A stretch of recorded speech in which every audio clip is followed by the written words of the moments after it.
Sheldon, should we pull everyone behind then?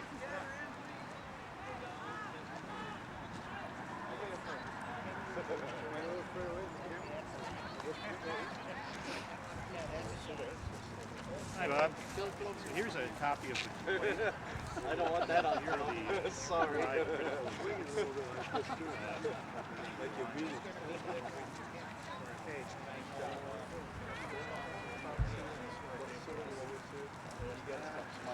I know. You look too happy on that.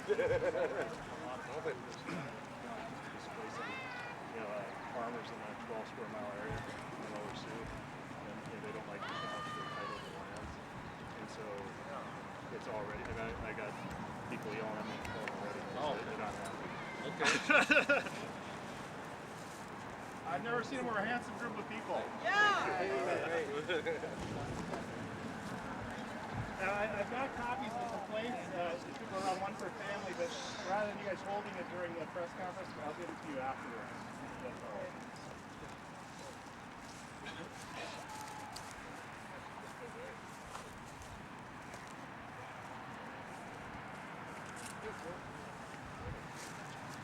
Pam.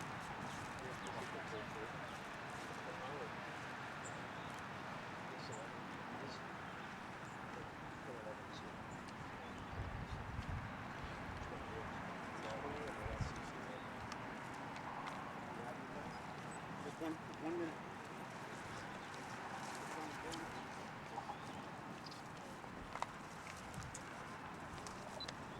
Are you guys ready?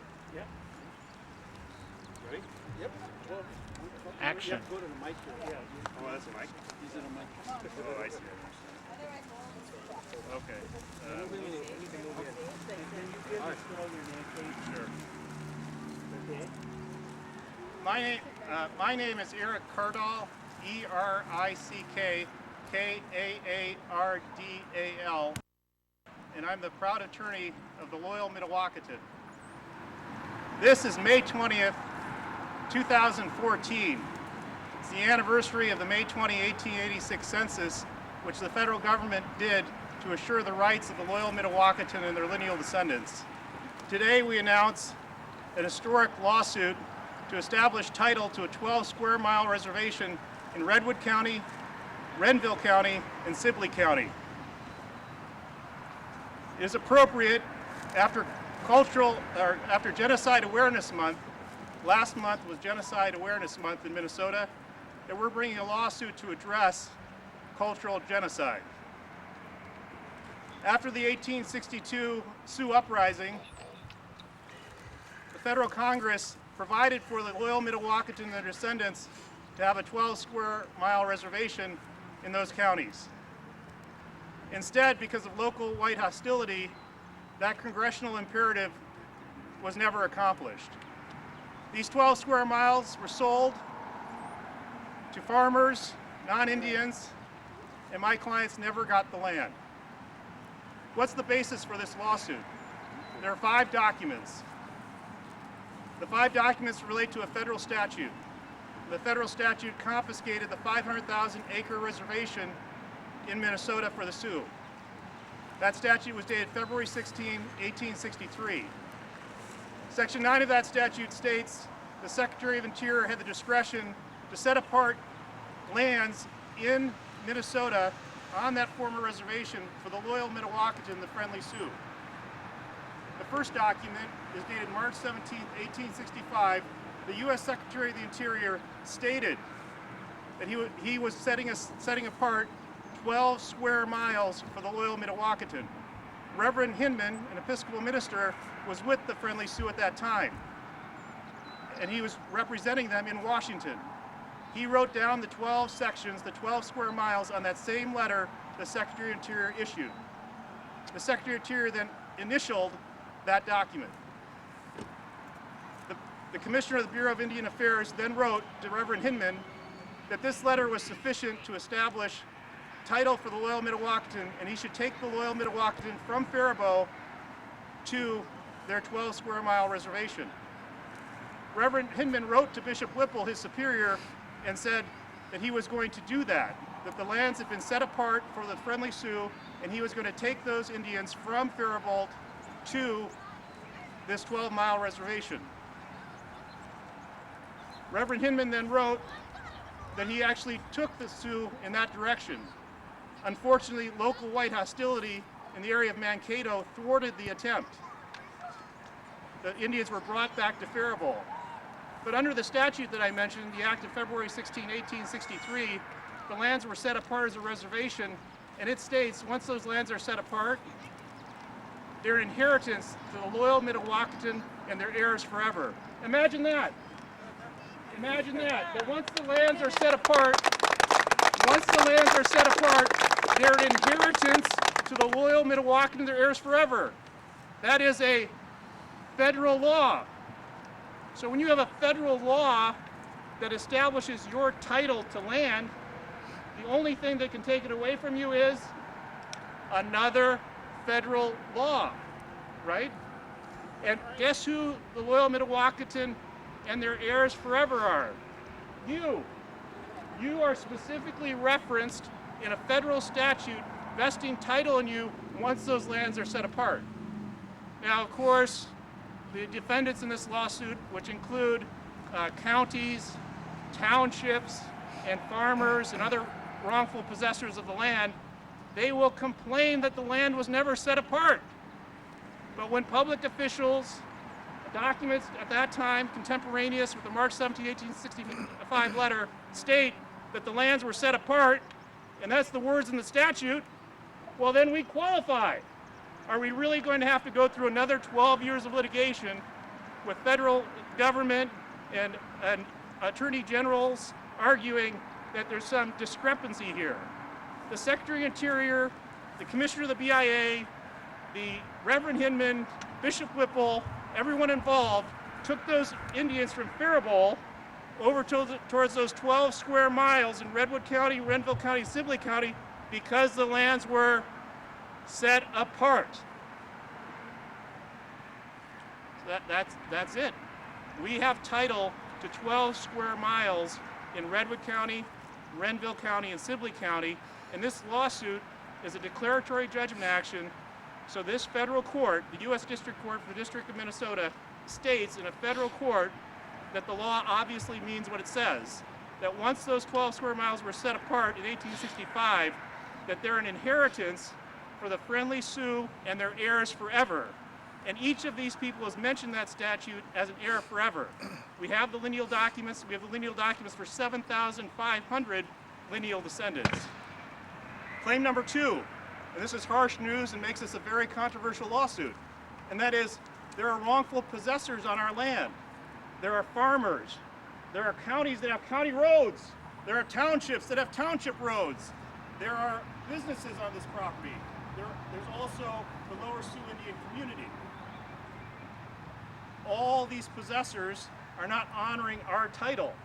Now, they will say the federal government screwed up when it issued the patents between 1865 and 1895, but the federal government made a mistake.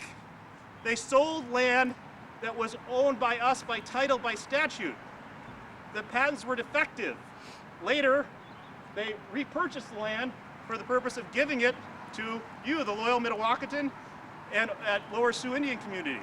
Well, when they purchased the land in 1888 through 1891, or around 1934 through 1936 with the Indian Reorganization Act funds, they should have known they were purchasing land from a seller that had bad title, because the federal government sold them the land that had bad title, right?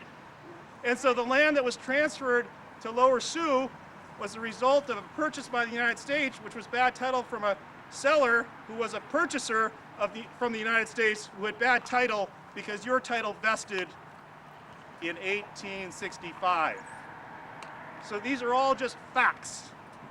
This comports with reality. What we've seen in the last 12 years of litigation with the federal government is that the federal government doesn't want to solve the problem. They want to brush it under the carpet. Well, we're bringing it out now.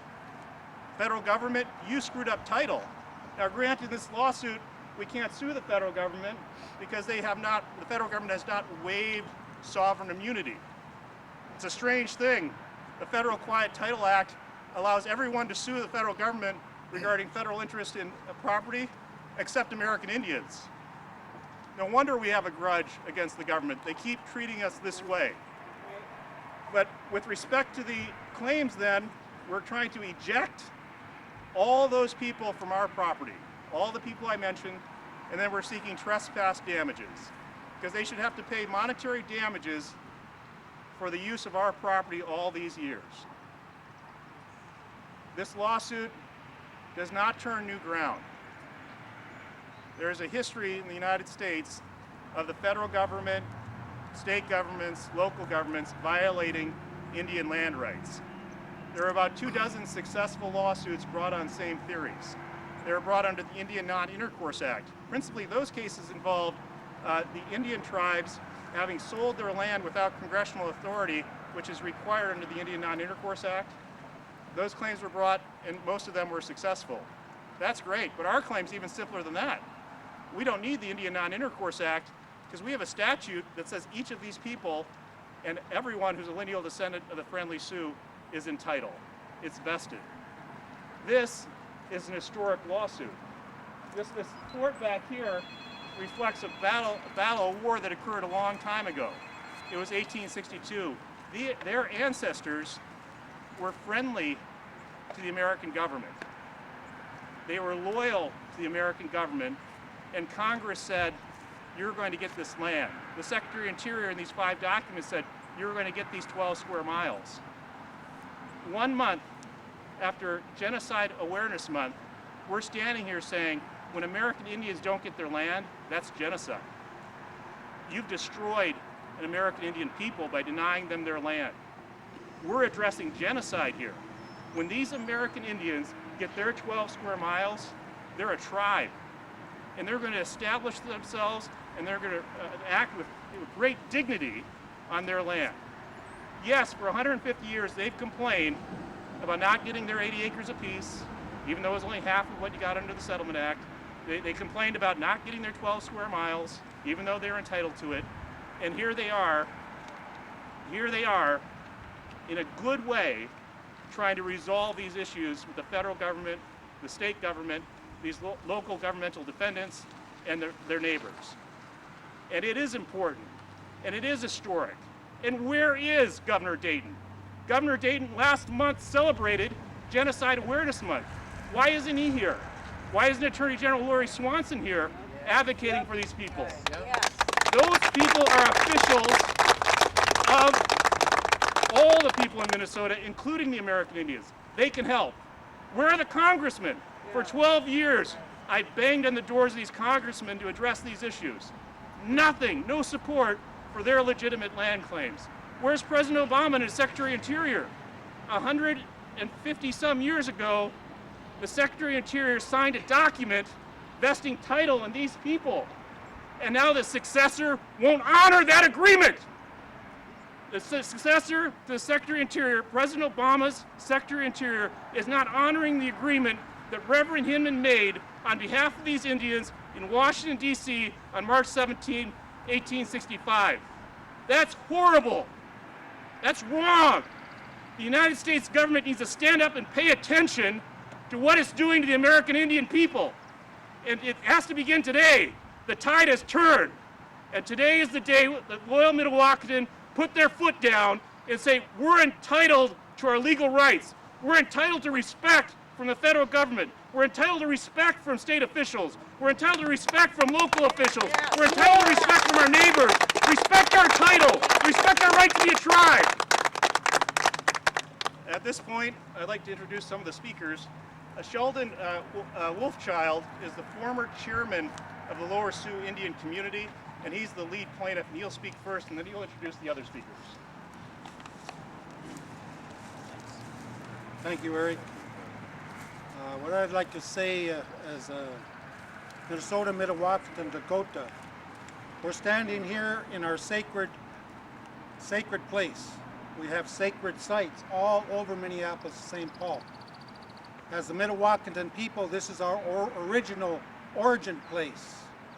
And so that directly connects us as loyal Mdewakantons, as Mdewakantons, to our sacred sites. In 1853, after the 51 Treaty was signed, our Dakota Mdewakanton people walked from Minneapolis, St. Paul to Lower Sioux.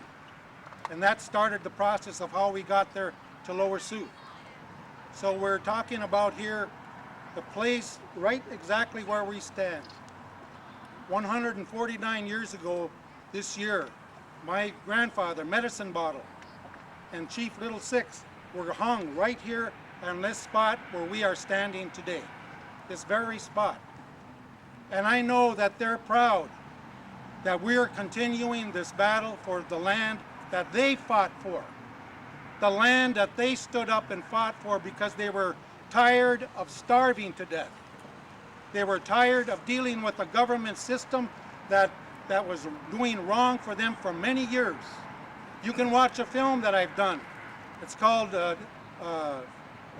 Part 1, the doctrine, Part 1, the film on the causes of the War of 1862, the Indian system. You can go to 38plus2productions.com. There's an 8-minute trailer on there you can watch. You can contact me if you want to learn the real truth of history of who really caused the War of 1862. Watch that documentary. It's thoroughly documented by historians, and please be re-educated. There's more than one story of 150 years of Minnesota. Let the Dakota people and all indigenous people tell their story. That's what we want to do, is educate you. Educate you after all these years. It's our time to tell a story of the truth. It's truth-telling time now. And that's what we're doing. We're documenting our history. And you can also watch a new documentary called The Doctrine of Discovery that we've just completed. And that'll be, you can go on 38plus2 Productions and look in that and see where that's going to be shown. So this is our land. This is where our people originated from. This is where our people went back to the sacred sites or burial mounds where they were laid to rest. All that is our truth, our spiritual understanding, our dignity and respect, our foundation of governance and spiritual understanding. We have that right from the beginning of time. And so that's what we stand for. We want our land. If we do not have our land, we don't have connection to our sacred sites. We don't have connection to all from the beginning of time of our teachings. We need our land. We care about nothing else but our land. And we ask the people out there to understand, to re-educate yourself about the truth in history. We're here again today to stand for our rights on our sacred land, here in Minneapolis, St. Paul, down in Lower Sioux, and all the other sacred lands of the Dakota, Lakota, and Nakota people, and all the rest of the first indigenous nations and people. It's all about the whole process of history that affected all of us. So we're here today to stand up for our rights, and we ask you in a good way. After all we've been through as Dakotas and all the indigenous nations and people, we're here today to say, please re-look at history and understand it in a different way. We ask you to do that. And so we're standing for our rights in a good dignity with the respect and understanding that Medicine Bottle and Little Six stood for, the 38 that were hung, what they died for, they did not die in vain. So I'd like to pass that on, and I want to thank you very much for Eric and all our representatives. Well, thank you so much for standing together again. We'll continue to get our sacred sites, our sacred land back. That's what's the purpose for this. I'd like to pass it on to anybody else. Would you like to say anyone else? I actually have a question. Oh, Eric. The 12 square miles, obviously people are living on that land now, as you said. Are you hoping to just get the land back to then use it? Or That's right. what? In 1865, a 12-square-mile reservation was set up for the Friendly Sioux and the lineal descendants, and that was erroneously conveyed by the United States to others. And then you have that chain of title going, and it's all erroneous. And we're going to try to get rid of that whole chain of title all the way back to the land patents and establish title. So it's a title insurance company's worst nightmare. And we understand that, but it's the federal government's fault. Our claim is to eject those wrongful possessors, the counties, the townships, the private defendants, and get them off the land so that we can establish our reservation and be a tribe again. And I really mean it about genocide. If you take these reservations away from the American Indian tribes, then you don't have an American Indian tribe. To be an American Indian tribe, you need land. And 12 square miles is, well, better than nothing, right? And we want our 12 square miles so that we can have a life together. There are over 20,000 lineal descendants of the Friendly Sioux that have already been identified, and all of them will be welcome. So this is a case with just tremendous implications for these people. Many of these people live in, these people know them, live in very poor reservations and in tough spots, and this will give a hope for them to live in community with their cousins and second cousins and third cousins, and to have some land and to have a piece of something that's significant. So yes, it's a 12-mile reservation. We have title to it, and the loyal Mdewakanton who battled for 12 years are now putting their foot down and saying, we want our reservation back. Any further questions? I wanted to thank the media for coming out today. It was a very important event for us, and we're very thankful you came. Thanks.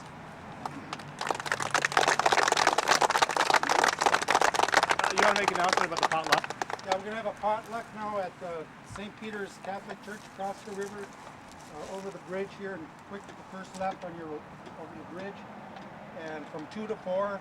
And Eric will be there to answer more questions from our I'll just bring the papers over there and I'll hand them out over there. yeah. All right, thanks. Thank you. I've got directions if anyone needs them. And I thought that we might start by revisiting where we've been. The Dakota people are storytellers, as we all ought to be. And there are a lot of stories that some of you may or may not be aware of. In November 2003, we gathered at a similar meeting, I believe here, wasn't it, Sheldon? I believe November 2003, and we started the first lawsuit. And I thought I would tell you a story about that. Some of you may have forgotten this, but those that were there will remember. And those who were not there will hear the story for the first time. I gave a talk, and it was a press conference, and there was press there like there was earlier today. And what happened was that I spoke about these things. I spoke about filing papers. I spoke about a lawsuit, a complaint about the federal government as a defendant. I spoke about all these things. And then one of your elders, Ernie Peters Longwalker, spoke after me. How many remember that? Does anyone remember that? Oh, they remember! The people that were there remember just like I do, because this mattered to me and it mattered to them. So Ernie spoke after me and he said, you men, you need to be warriors. Not warriors like grab a gun, but you need to be warriors, and you need to be spiritual warriors. You need to pray, burn the sage, the traditional ceremonies. That's what you need to be. And he said that if we do that part, we'll be helping the cause. But if Mr. Cardall's legal papers and strategies and all that don't work, behind my house I have a stockpile of guns if we need them. That inspired me. I have a friend who said, Mr. Cardall, there are two types of people in the world. There are people with a good side and a bad side, and then there are people with two bad sides. I think my good side is my Mdewakanton side. Yeah. When I am with you, I am good. Really, I'm affected.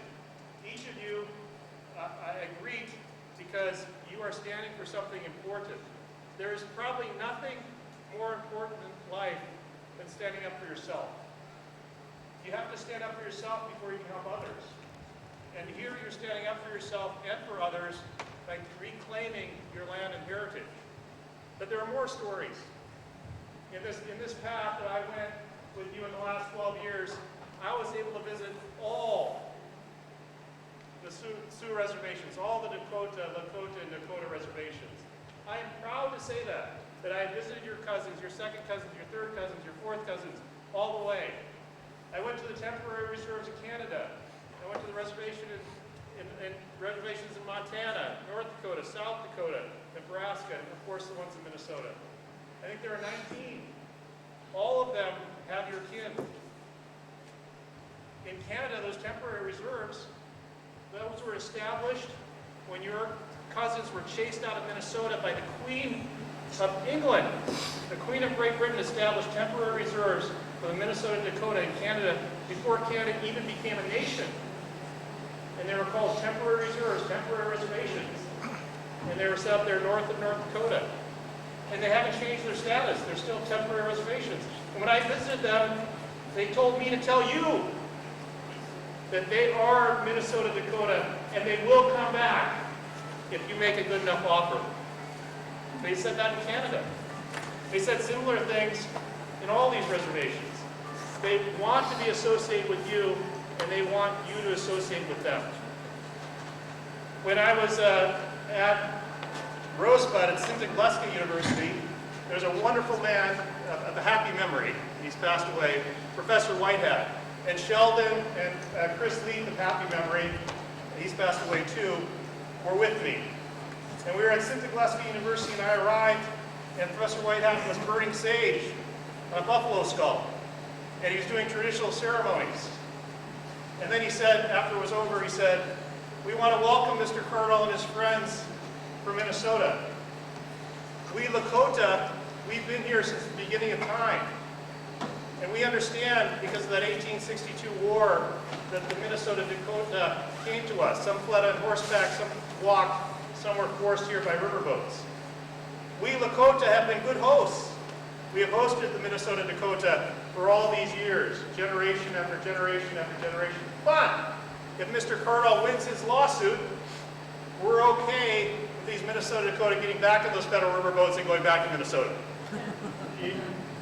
Because he understands that the Minnesota Dakota are not where they're supposed to be, right? The Minnesota Dakota were spread out. They're not where they're supposed to be.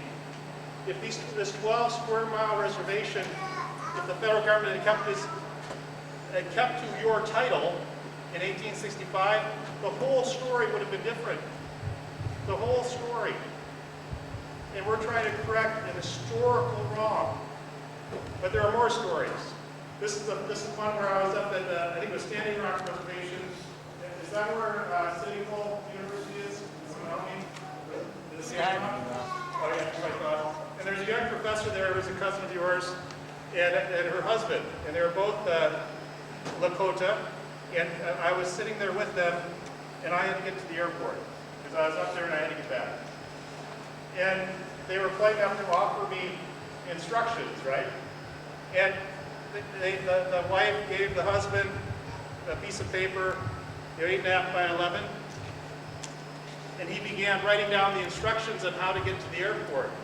And he started up here, and he told me, well, there's this rock outcropping here, then you'll go by the bend in the river, then you'll go over here by this prominent point, and then his wife said, well, you're going to need another piece of paper. And sure enough, I got two 8.5 by 11 pieces of paper to describe how to get to the airport. And by the English way, it would have been a right turn and a left. I still have that map. It meant a lot to me that they took the time to show me how to get to the airport in a good way. And I think that, you know, there are more stories. There's Ernie Peters Longwalker. He's a very spiritual man. And we came out of the court building in Washington, D.C., and he looked at me with that kind of that little mischievous grin. He said, on the way out the door, I saw a bald eagle. And, you know, I being just another white guy, asked him, well, what does that mean? And he could have talked to me probably a whole day about it. And he looked at me and said, I think it means the bald eagle was lost. and these stories go on and on and on about the interactions of all of us. But the thing I want to most state is that through this process of meeting over 20,000 of you in one way or another, that how much appreciation has been stated to me about how you've come together. Because it all makes sense that you come together as lineal descendants, and part of that process of pulling the birth certificates together and becoming a group. So that's all about storytelling. Now, when we talk about where we've been, there's also stories to tell about how the federal government has treated us in the last 11 or 12 years as it's defended the lawsuits. And I think that we don't say this in a bitter way. I think the friendly Mdewakanton in Minnesota always are reporting facts where people are disparaging you, undermining your dignity, not treating you with respect. So you have this long list over 150 years, and I'm just adding a few things, right? But I want to tell you the ones you don't know, because I think that it's important. So in the first hearing in the first lawsuit, because we filed the second lawsuit today, a bunch of Mdewakanton came to the court, the U.S. Court of Federal Claims, and we made our arguments that you were the phrase is readily identifiable group of American Indians. It's a legal standard. And guess what the government argued at that first hearing with 30 or 40 of you present in the courtroom? They argued that you are not Indians. They argued that. And I normally, I counsel, and I did in this case, counsel my clients to be respectful in the courtroom, not to make faces or to laugh or whatever. But I heard from our 30 or 40 Mdewakanton, I heard a groan. And so did the judge heard a groan, like, you can't do that too. You took our land, now you're going to take our American Indianness away? I mean, how does that work? The federal government can strip you of land and strip you of your identity. Well, it's an old story, but that happened in 2004. So, you could say, well, they tried to do that with the boarding schools. You guys know all the story, right? But they're still doing it in 2004. They're trying to strip you of your land, your culture, and your heritage. That's one example. The other examples, of course, involve a lot of the examples involve the federal government's involvement with the communities. And I have to mention that because for so long, I was under the illusion that somehow the loyal Mdewakanton were connected to those three communities, Shakopee, Pride, and Lower Sioux. I believed that, well, the federal government saw that their obligation with respect to the loyal Mdewakanton was to give them these three communities. But the federal government, to avoid liability in the court, they said the three communities have nothing to do with the loyal Mdewakanton, and there's this fourth group. And that's really what happened in the previous lawsuit. Because we all thought the loyal Mdewakanton had these three communities, and those three communities are great, and they represent us. Well, we found out they were against us. Now, why does it have a happy ending? Well, this has a happy ending because the loyal Mdewakanton have title to 12 square miles that Shakopee, Prairie, and Lower Sioux now can't claim. They have no claim for your land because they want nothing to do with you. So you have 12 square miles. This reservation will be, 10 times bigger than Shakopee. I mean, it's a beautiful thing that you have these 12 square miles to have and to use. Now, where did you purchase that? In what part of Minnesota? the lands are in Redwood County, Renville County, and Sibley County, and we'll talk a little bit more about that in a moment. But the idea is, at this moment, I just want to say that it didn't have to go this way. That look, when I met you, you had very few friends and a powerful enemy in the federal government. Now, the federal government didn't need to fight you. They could have found a way out of this. It's very powerful. But they didn't want to work with you. They wanted to fight you. Shakopee and Prairie Island, they joined the federal government. They could have worked with you, but they chose to fight you. Lower Sioux, under Sheldon's leadership, helped you until Sheldon was not reelected or how it worked out. And then the result was they were against you. So imagine that everyone that should have helped you has been against you. And For years. right, and when you watch it happen, you say, why? Why are they all against us and no one's for us? Well, they all have their reasons, right? The federal agencies You know, they don't want to look bad, that the communities have their own pecuniary financial interests, whatever they think. But in the end, I mean, you're their cousins, you're their second cousins, third cousins, fourth cousins, fifth cousins. You were wrong, people were wrong. It's almost like their betrayal is worse than the injury in the first place. But I'm a lawyer, and I'm here to get remedies for injuries, not for hurt feelings. And so what we're doing then is we're going through the process of redeeming your rights. And I think that we should talk about the lawsuit. We'll have questions and answers at the end. But I think I've gotten you to the point now where we could talk about the lawsuit, but I think why we filed the lawsuit today, and why it's the second lawsuit, and why the first lawsuit is ended. The first lawsuit ended because we went to the U.S. Court of Federal Claims and we only sued the federal government, and we only sued them on trust theories because that court can only hear trust claims against the federal government. And we won in the trial court, and then in the U.S. Court of Federal Claims, we lost 2-1. So 2 federal judges agreed with us, 2 federal judges disagreed, but unfortunately, the appellate judges were split 2-1 for the government. That lawsuit had to be very narrow just against the federal government and just trust claims, because that court only has that jurisdiction.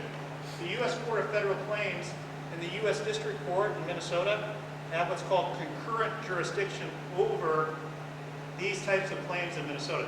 They have overlapping jurisdiction. You can't bring a title action against the United States regarding property in the Court of Federal Claims.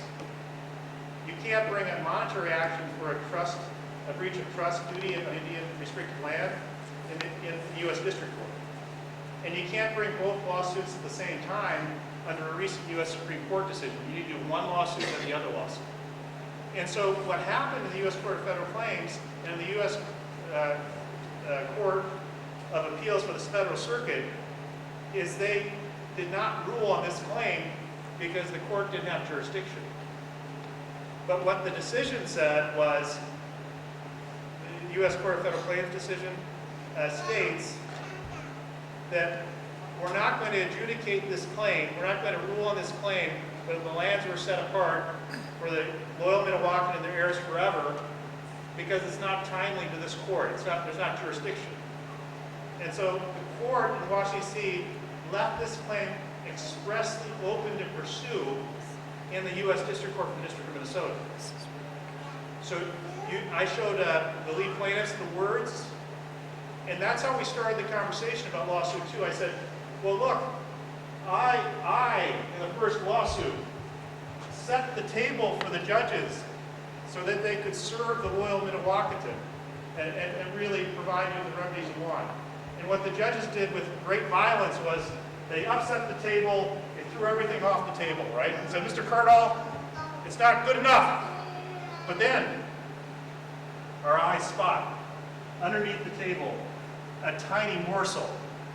And the judges say, you should be grateful for that. Right? And so I pick up the morsel, and I say, a 12 square mile reservation. That's what we have left.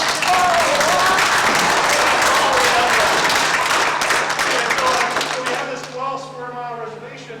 Can we pick some more? That's right. That's the next step. That's less than so we have the 12 square mile reservation. Now what that means for you is that you're, of course, American Indians. You're, of course, a tribe.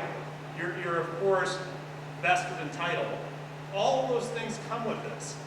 And so then I started researching the law and talking to the lead plaintiffs, and I started seeing that there was law there to help you. So, so you have to appreciate that there are many vineyards we're working in. So you have the loyal Minnewacan vineyard that we're working hard, right? But over here, the United Nation has been working hard in New York because they've been wrong. And they went all the way to the U.S. Supreme Court. They went to the U.S. Supreme Court twice in 15 years. And what's called the United Nation 2, the 1985 case. Against, it was a case that made it to the U.S. Supreme Court and came up through the U.S. District Court. And Oneida Nation argued before the U.S. Supreme Court and won that with respect to their land claim for title, and I'll tell you why their claim is weaker than yours, but they won, right? They claimed that they had illegally lost possession in 1795 and still had title. And they argued the U.S. Supreme Court, one, there's no federal statute of limitations with respect to federal American Indian property claims. Two, that it would be a violation of federal policy for the federal court to apply state statute of limitations, the state latches doctrine, which means you delayed too long, or state adverse possession, meaning, well, in the New York case, we've owned the land for 200 years, now we've possessed it, now we own it. And the U.S. Supreme Court agreed that there was no federal statute of limitations, and you couldn't apply these state doctrines for delay when you had a title claim, and they won. So in your case, I'm not plowing any new ground on bringing what you might say is old title claim. American Indians under the system are protected to bring their old claims. Now, why your case is stronger than Oneida Nation and many of the other successful claims that were brought what's under the Indian Non-Intercourse Act, is that the American Indian tribes, in those earlier cases that they won, the American Indian tribes had sold their land to third parties, and the argument was, we sold our land to third parties, but the Indian Non-Intercourse Act requires if we're going to sell our land that we get congressional approval. So they won the cases, but there was this aspect, you know, and not fair, but I gotta say it somehow, right? Having your cake and eating it too, right? You were paid for your land, but you're saying you weren't paid enough, and so you want to get your land back, or whatever it was, right? But your case is much better because you've never been paid, right? You never signed anything. Your ancestors never signed anything giving away your title. There's no argument like that. And so then you start looking at that, okay, that's right then. So the U.S. Supreme Court said you can sue for title on these ancient claims, and you've got a path because the statute of limitations, latches, and adverse possession don't apply. So who do we sue? Well, what we did was we researched the real estate records, and they're really well kept in the 3 counties. We went in there and figured it out, and we can sue all the people who possess land on those 12 square miles. We found out who they all were, and that includes Alan Eller. He's on the front page of the lawsuit because he's a defendant. I'm getting That sued. includes some other lineal descendants. But the point is, the land is in northeast Redwood County. There's a section in Renville County, some partial sections in Renville County, and then there's a section in Sibley County, holding 12 sections or 12 square miles, 7,680 acres. And so the 7,680 acres. And so then we look at who else owns interest in those sections. Well, there are townships that own the township, that possess the township roads, the township's right-of-way. There are counties that own county roads, county right-of-ways. Those counties and townships have been taxing and assessing in these areas, making money off of your land. That's all trespass. You can't come and take our proceeds. After all, as American Indian land, you'd be exempt from state and local taxation, right? And here they are profiting off their wrongful possession. So that's what we sue them. We sue the counties, the townships, and then these private defendants who are occupying your land. Now, as you know, particularly those from Redwood County, land prices are at $10,000 or more an acre, so it's very valuable land. Now, some of it's more marginal, of course, right? They weren't going to pick the best stuff for us, but it is what it is. So we'll have to deal with it. We're not going to be able to trade out the 12 sections, 12 square miles for another 12 miles. Our only position is to get them off their land for their wrongful possession. And so that's how solid this is. And so in the complaint, we've had some passed out, we list everyone who's listed in the county records as being the owner of the property. Now, we know they're not an owner of the property, right? Why do we know they're not an owner of the property? Well, because in 1865, the Secretary of Interior, under this February 1863 Act, set apart the land for your ancestors. Now, I want to tell you this story a little bit more deliberately so you understand exactly this. particularly for you folks who are going back to Redwood County, because you're going to get a lot of blowback from people who are possessing these farms of your land. So you need to know the story, and so this is important. So the Section 9 of the February 16, 1863 Act, the principal purpose of that act is called the Sioux Removal Act. This was the law that confiscated your 500,000 acre reservation along the Minnesota River on the southern boundary. They took the whole thing in response to the 1862 uprising. And so your reservation was gone, but in the same act that they took your 500,000 acre reservation away, they had Section 9 saying, for the friendly Sioux, the Secretary of Interior has the discretion to set apart lands for another reservation. And then it said, and this is important, when those lands are set apart, they shall become for the friendly Sioux and their heirs an inheritance forever. So you are mentioned in a federal statute as an heir. You're a lineal descendant. Each of you who can trace back the May 28, 1886 census or any other way back to the loyal Minnewacan, you are named in the statute. And you're named in the statute, you've got your relatives in there, so it's a class of people that you're specifically named. That's your standing. You're like, well, I remember that class, and the lands were set apart. Now, how are they set apart? Because this is where the Federal Circuit I mentioned before has already said, in its opinions, if the lands were set apart, then you have title. The Federal Circuit has already said that. You can talk to Tom and Sheldon and Scott. Everyone, Morris has been on the website.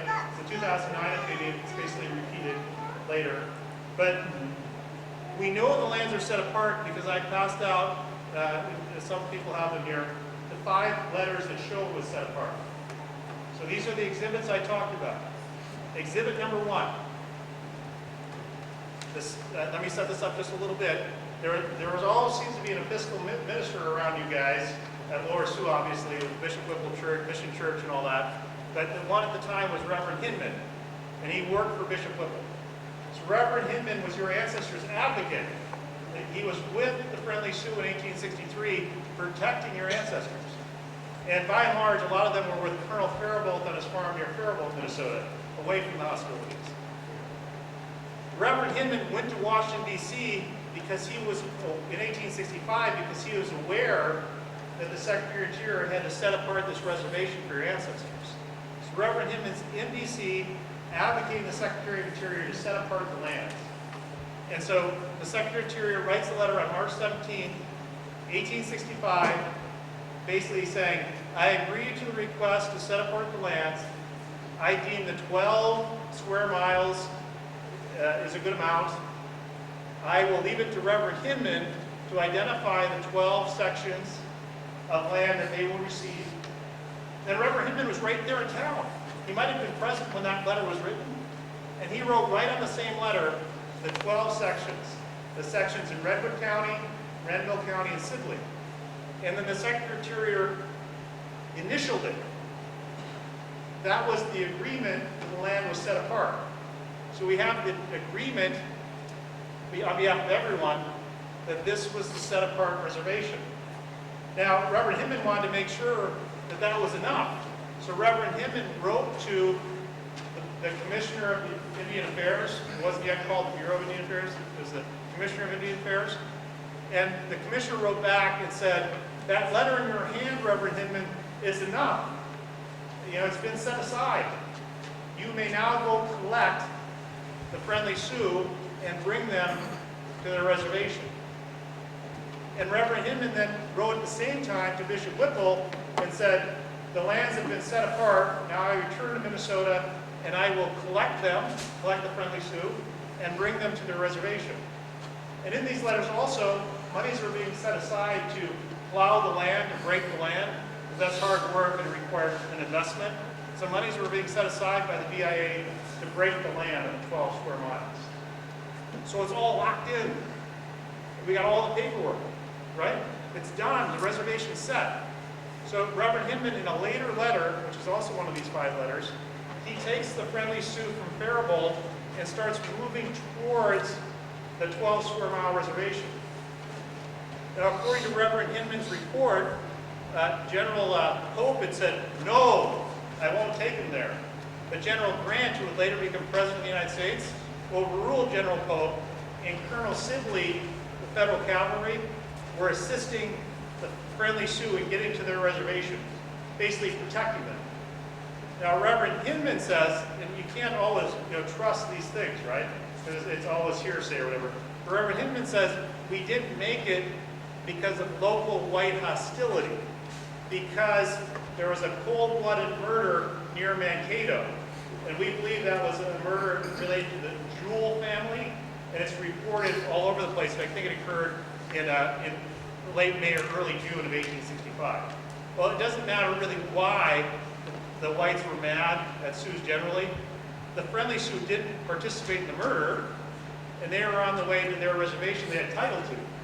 That's what the federal law required, but the federal government and the cavalry, they turned the friendly Sioux back to Faribault. And so they never arrived at that land. But it doesn't mean the lands weren't set apart and they weren't a reservation, because it has never been an excuse not to follow federal law, racism. Racism is not an acceptable excuse to violate federal law. It's not allowed.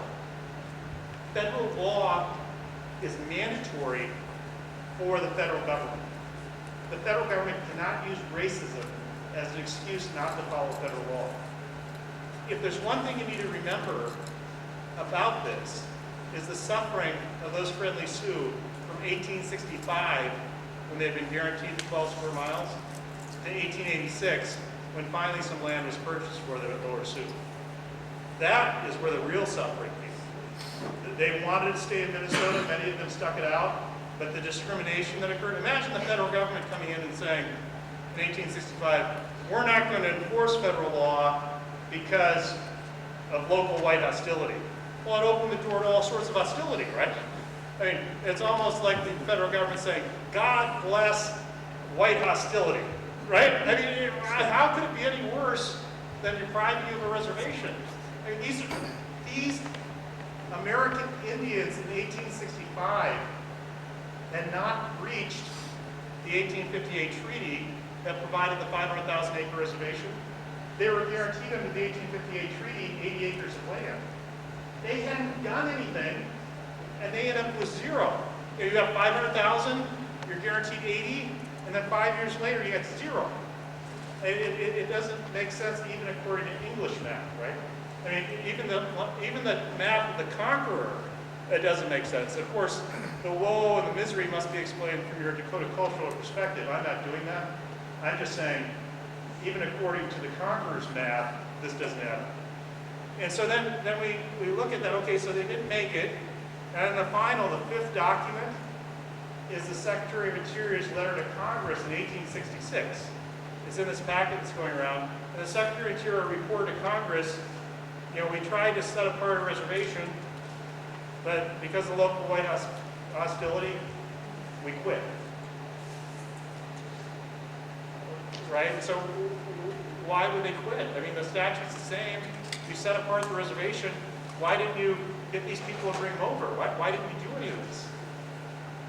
Okay, the federal government didn't need to quit, but to make matters worse, then the federal government proceeded to sell your land. So here you have title to a 12 square mile reservation, and then the federal government starts to issue patents and selling your land. So they get paid. They get paid for your reservation. And they issue patents, which means the land transfers to the U.S. to these farmers. All 12 square miles are sold, and that's the story. And that is resold and resold and resold. But there's one more thing that really is humiliating for the federal government, and that is when they came back in 1888 and 1890 to try to help you, they repurchased your land. Well, it's just crazy, right? So in 1865 or so, they start selling land. They sell it to you. Then they get some money. They sell your land. They don't have title, but they sell your land, right? you have title because it's a vested reservation, they sell your reservation away. And then they tell you, well, you don't have a reservation, we'll go back and purchase your land. The land they're purchasing, you're already entitled to. So they repurchased land that they had sold on bad title. And so then they tell you, this land we're repurchasing for you, which has bad title because we caused it, it's for you. And that's what becomes the Lower Sioux Indian community, and they do that again in 1934. So part of the 12 square miles is a good chunk of the Lower Sioux Indian community. Now, if the Lower Sioux Indian community was rational, if they understood their heritage, they would say, we want 12 square miles, right? But they're going to be opposed to you. It doesn't make any sense. There's a values difference between those who want to see a 12 square mile reservation and those who are happy with the reservation that exists.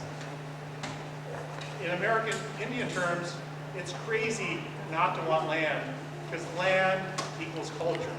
You can't have culture without land, and the more land, the better.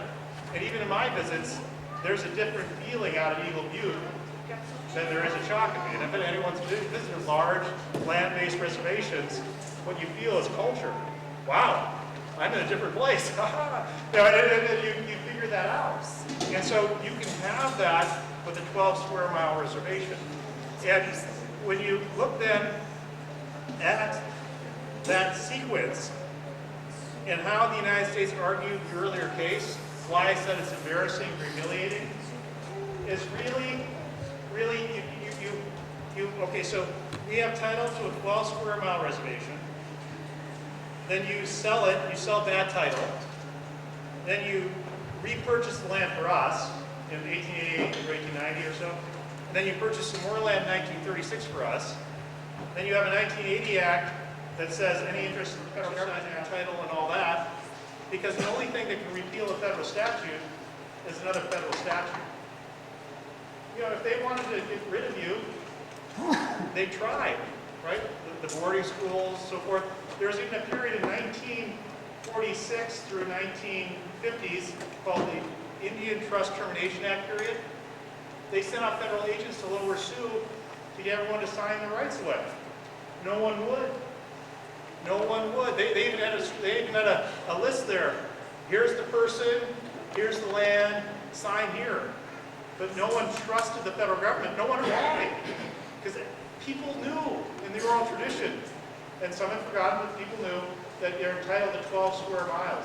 In 1934 to 1936, when the American government was thinking about giving more land to Lower Sioux, there's correspondence from the individuals involved. These American Indians think they're entitled to 80 acres apiece. Well, that was because of the 1863 Act. They knew they were entitled as a group to 12 square miles, but each family was supposed to get 80 acres. Because that was the promise of the 1858 treaty. The Friendly Sioux had not reached any treaties because they had exerted themselves to save lives. And so they were entitled to the same thing as stated in the 1863 Act. So those events, those 5 documents, when you go back to your homes, and particularly those going back to Redwood County, I mean, already basically had my head shut off because I'm doing this case, because I have relatives in Redwood County, right? Please buy insurance for my brothers, okay? But anyway, the point being that when you go back to these places and you explain, you have to explain the racism. This is standing up for your elders is standing up for yourself. And so when you say, look, they were on their way to the reservation, those lands were set apart, and because of local white hostility, because of racism, the federal government, the federal cavalry did not enforce federal law. And that ushered in all this additional white hostility. If you recall at the time, they were offering bounties for Dakota scalps.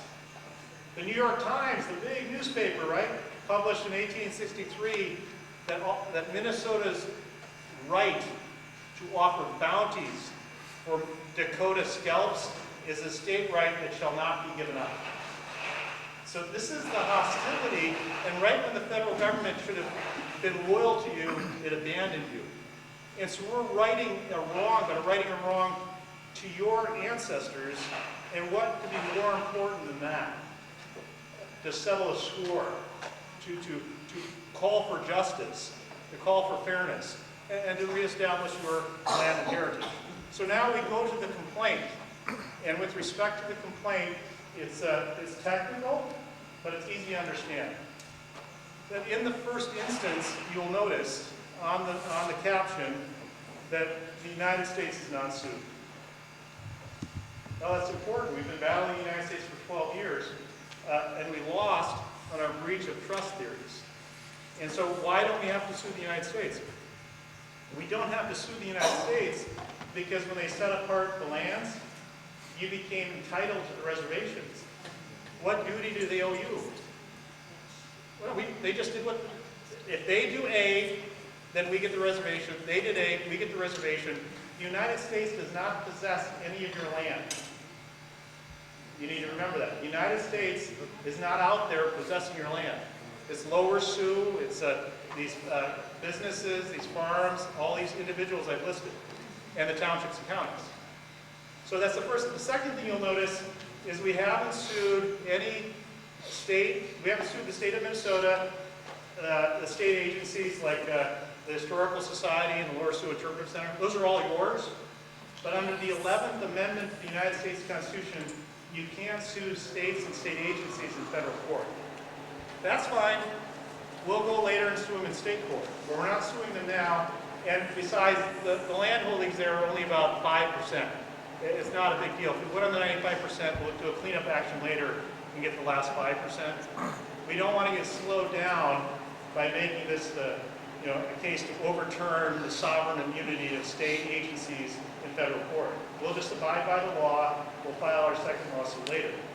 But when you exclude the federal government and the state government, you still have plenty of possessors to list, because 95% of the land is possessed, wrongfully possessed by these other people who rely on these deeds, which are all based on the bad title of the federal government issued by that erroneous patent back in 1865 through 1895. So we're suing in the very first claim the local governmental defendants and private defendants for a declaratory judgment. So you are American citizens. The U.S. District Court of Minnesota is a court for you to come in and you can ask for a declaratory judgment on what this statute means. So what statute? The February 16, 1863 Act that confiscated your 500,000 acre reservation had a provision that said the Secretary of Interior could set apart a reservation for the Friendly Sioux. So you're just walking in. Each of you could file a lawsuit. You could come in and say, I am a member of this group, and I want my rights interpreted now. And the thing to do when you do that is you want to notify as many people as possible who have interest in that question. And we're doing that by listing all the property owners.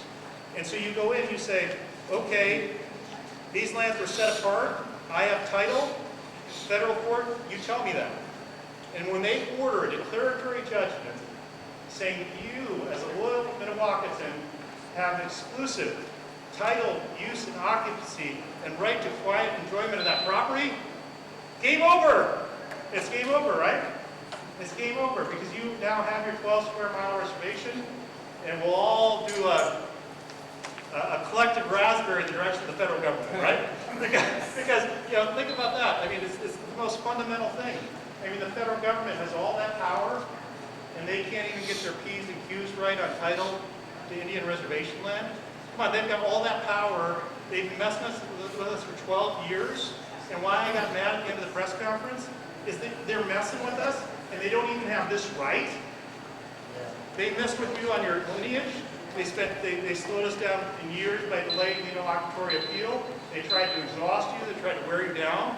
But they didn't even have this right. They hadn't even acquired the title for these lands properly.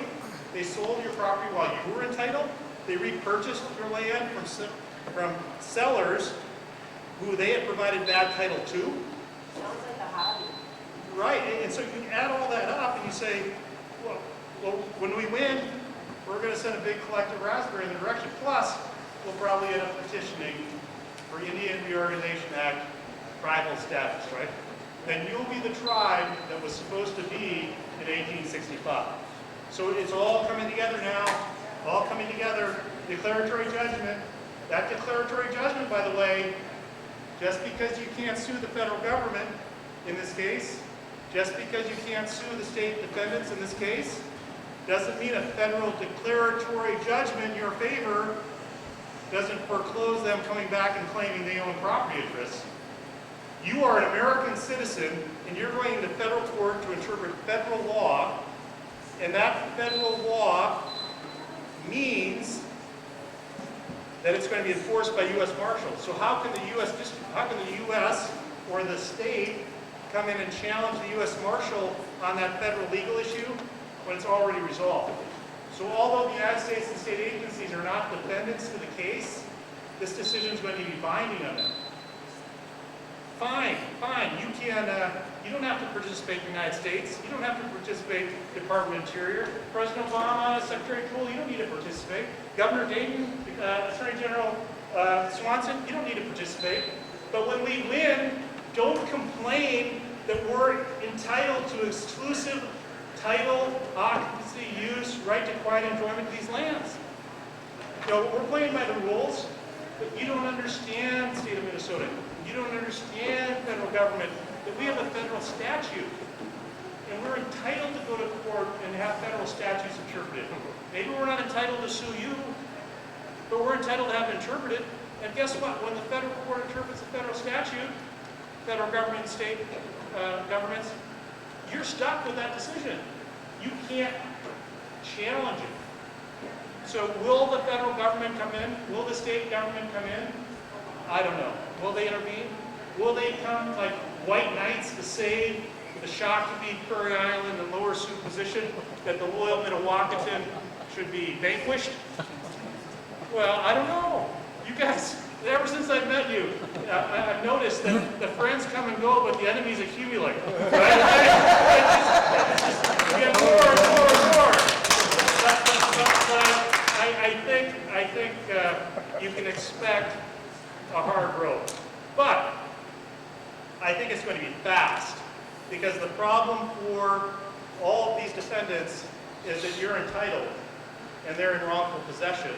And in the previous 25 cases, the majority of which the American Indians won, some of these cases, other than the United Nations one I mentioned, went like a rocket ship. At one point, when these lawsuits were filed one after another, the Congress was intervening right after the lawsuit was filed, and sometimes before the lawsuit was filed, because they knew they were toast, and they didn't have a story.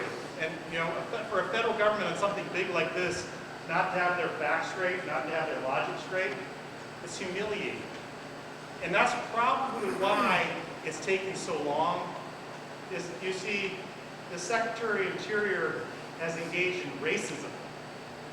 The office, the Department of Interior and the Bureau of Indian Affairs have coddled racism. And that's a big pill to swallow, right? I'll go back to a story. This was at Lower Sioux. Some of you will remember it. A warrior woman was there, and she raised her hand and looked at everyone else. She was supposed to be asking me a question, but she really didn't. She just made a comment. She said, if Mr. Cardall can't win this case with all the law on his side, we're never going to win an American Indian reparations, right? And I think that's right. You have all the law on your side. If you don't win this case, then American Indians have no hope. I mean, you've got to win cases like this, where the United States explicitly, from 1865 to 2014, has coddled racism and racists. I mean, that title is yours other than this racist strand, right? I mean, why would they tell Bob Pendleton, prior to us filing the first lawsuit, this is a Department of Interior official, Bob told him, I might form a kinship group. And then the Department of Interior official, Dee Springer, said, oh, Bob, you wouldn't want to do that. Why have they been discouraging you from organizing? Because they knew they had done wrong. They knew they had coddled racism. It was racist for even them to think that way, that the loyal Mdewakanton could be spread out, to be dispersed. And so, okay, so now I got the tough news. Not tough news for you, but tough news for those people who are wrongfully possessing your property in Redwood County, Renville County, and Sibley County. The tough news is they're in wrongful possession. Here you have farms that have been century farms. You have townships and counties that have built up roads on your property. You have facilities, you have barns, you have cars parked in places, you have houses. All these things are on your property, and it was all wrongfully done because you were entitled. So that's tough news. We're acting in that second claim. We're asking for ejectment. Ejectment is when a rightful owner brings an action against a wrongful possessor to eject them off the property, get them off the property. And so when we win the declaratory judgment and you have exclusive title, use, occupancy, and right to quiet enjoyment, then you get this other claim in there, ejectment. And so when you win the declaratory judgment, it's like this common law claim, ejectment, is used by you to get those people off. It's just one order. It's like one page. It's like one page saying, having decided that the loyal Minnewacan have exclusive title, everyone listed must leave. Right? And then you possess it. And then third is the claim of trespass. And that is, it's not fair, it's not just that they've used your property all this time without paying you. And so they need to pay you too. The county defendants, the township defendants, the lower Sioux, also the private defendants, they all need to pay you for trespass. That's the monetary damages. And so you see how simple the package is. But you must help me and share the story about what happened in 1865, because once that's understood, I think that the people, even who wrongfully possess the property, hopefully, the spirit will descend, that they'll agree that they ought to get it back. Now, they have claims that these wrongful possessors, they should sue the federal government, they should sue the county recorder, they should sue everybody to get their justice, right? I mean, in a way, this is a federal problem, but the way that I solve these issues is not to go about it that way. I have to go about it in the way I described to you, because that's how convoluted American Indian justice is in 2014. Is the food ready? Yep. Okay, so I'd like to break. We'll do questions afterwards. Is that all right? Eat now? All right, thank you. Appreciate it.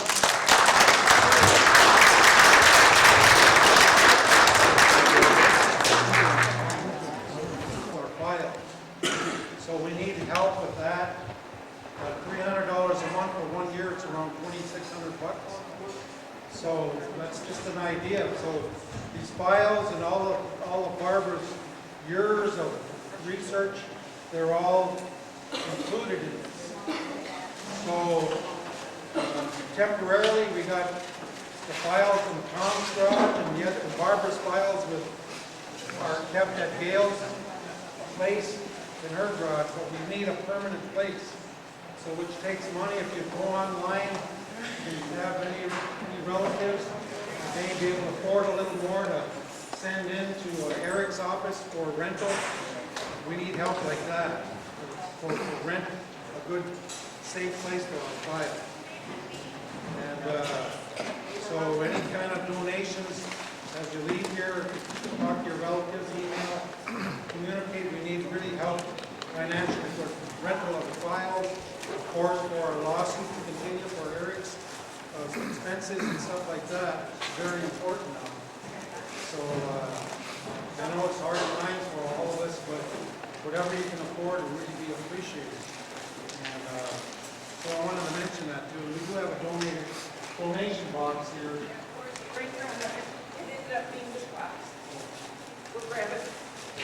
So So we'll split in the top. if you have any relatives that you know that are doing pretty good, you can talk to them and please donate. I think you can send it to Senator Eric's office. Yeah, one of the questions came up as I went around the tables is how does the class action work? So this is a plaintiff's class action. So what my law firm is proposing is that we would represent the whole class. So we would represent all the beneficiaries. And so anyone who's a beneficiary, we're proposing to represent you. And we'll take direction from the plaintiffs, the class representatives who are designated. It's people you know, Sheldon, Morris, Scott, Tom, Barbara, Ernie. So the same team that's been in place and led us 12 years has agreed to take on the second lawsuit. So you're represented, and every lineal descendant of the Loyal Mdewakanton is represented, and I'm going to represent them. Now, in the end, there'll be some qualification process, probably through the Department of Interior or whatever, or through a settlement, and so we'll work through that. But you guys all know your lineal descendants, and what we're going to get first is the title, and then those issues will work themselves out. And so I want you to know that with respect to the plaintiff's class, it includes every lineal descendant of Loyal Mdewakanton. And so that's 1863 Act beneficiaries, and that includes everybody. But of course it includes those descendants of the May 28, 1886 list. We're meeting on May 20th for a reason. And that is when the federal government locked down on the people it knew were friendly Sioux, were Loyal Mdewakanton. And so one of the reasons we got them is they made a list. It was 23 years late, but they made a list, and we got that list, and that's the basis. But other people could qualify, off of an ancestor who was clearly a Loyal Mdewakanton, and we're representing them too. So that will simplify the lawsuit. One class, one lawyer. We're proceeding on a contingency fee basis. We're not getting paid any legal fees. We haven't been paid any legal fees for 12 years, 11 years, and so we just keep continuing, right? Like one of my favorite authors said, marriage is a duel to the death, and that's my relationship with Loyal Mdewakanton, right? It's the death till we part. And so that's fine with me. Like I said, I get a lot of benefit out of this. It's the right thing to do. We're doing something historic, and I think we're, quite frankly, getting to the end. The federal government's run out of arguments. So let's take the questions now. That class action lawsuit one was a big one. I hadn't covered it earlier, so I'm sure there's some other questions. There's some over here. Or? One question about raising money, and I think that we should use that. Are those benefits? That's right. Maybe we should do, like on a website or on Right. On the raising money question, although we're not paying for legal fees, we're trying to cover the expenses as we go. And so from the U.S. The prior action, there are tens of thousands of dollars of expenses. There were a lot of that was donated by Dr. Barbara Butz through her research on the genealogy. With respect to the law firm's out-of-pocket expenses, we're short about maybe $7,000 to $10,000, and so we're still trying to collect that. And the lead plaintiffs will try to do that. Today, there's I think a $525 filing fee. So we're going to cut the check. If people want to contribute to the box, I'll go towards the filing fee. Nothing goes to legal services. It just goes to pay the out-of-pocket expenses. Now, what I found with our group is we always manage to have enough resources to cover what we need at the time, and I kind of like that. We've never stockpiled money because we don't have that much money. But what we do is we do enough to give the federal government, Shakopee, Prairie Island, or Sioux a run, right? So we're keeping the heat on, and it's harder and harder for them to ignore us. And and one of the things I think that's really kind of interesting is how dignified we've been through all of this in the court processes and so forth. And I think they've lacked the So we've been dignified. The Loyal Mdewakanton have been patient. We've been civil. We've raised up our rights. And all they do is pick at us. They pick at you because you're not, Shakopee and Prairie Island say, well, they can't be a tribe because they're dispersed. Shakopee and Prairie Island say they don't have any title because, they're not even really Indians. These are the arguments that Shakopee and Prairie Island have made against you. And I think that's bad form.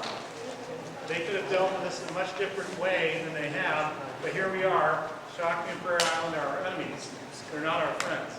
And so we just got to keep working. So the money's important because they may have resources that outnumber our resources 1,000 to 1. but you still need the one.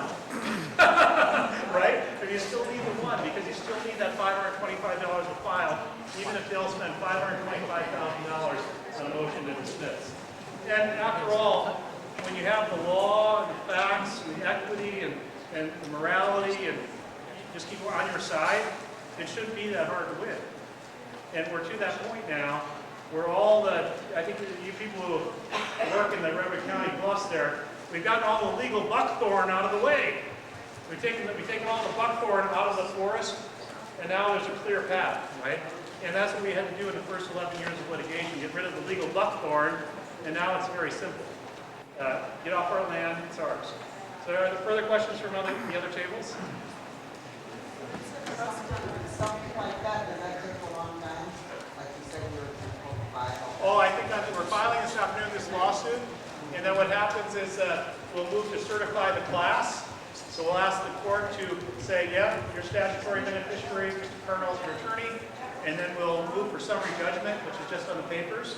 And that means that, Judge, it's the legal issue. In 1865, when the Secretary of Interior set apart the 12 square mile reservation, did that qualify under the statute for setting apart? Think, my gosh, these guys were using the phrase set apart. If it's set apart in their letters, then it's set apart for the statute and the reservation is yours. And so that's a legal question that'll be resolved in court. And so what's going to happen is the federal government, Shakti, Brad, or Sewer are going to say, well, when the Secretary of Interior says set apart, that doesn't mean set apart for the statute. Right? Yeah, come on, right? I mean, it's common sense says the Secretary of Interior, the Commissioner of Indian Affairs, Reverend Hinman used the word set apart because they were doing what the statute said to set apart. And set apart means designating an area for the loyal Sioux. And the loyal Sioux were gathered and brought to that area. They didn't make it, but the land was still set apart. And they didn't make it because of local white racism against the Sioux. And so that makes it worse.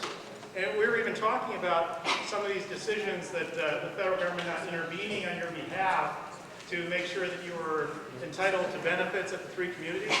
Well, it all goes back to the original sin, right? It reminds me of one story quickly. At one of the earlier conventions, I invited Secretary of State Mary Kiffmeyer, and she's from the St. Cloud area. She's German and she's blonde. And she arrived at the convention in Redwood Falls, the convention center, right when Floyd Westerman was singing "Custer Died for Your Sins," and she ran over to me and said, "Eric, am I in the right place?" So see, we can make them feel uncomfortable too. And so the point being, and Floyd, a happy memory. I mean, Floyd's another lineal descendant. I mentioned many that passed away, and he was such a great inspiration for us all. And so we. Getting back to this question then is that we really need to focus on these claims and getting it through because there's so much fog. I mean, the three communities have fog machines. They put fog out there to obscure and to basically make your claims disappear. And what we need to do is to stick to our simple story. They don't have response. Remember, when the Shakti member comes to you and says, well, that was 1865. You tell them, well, you weren't even around until 1969. You wouldn't know. Right? I mean, they were established in 1969. What do they know about 1865? In fact, during this lawsuit, they changed their website.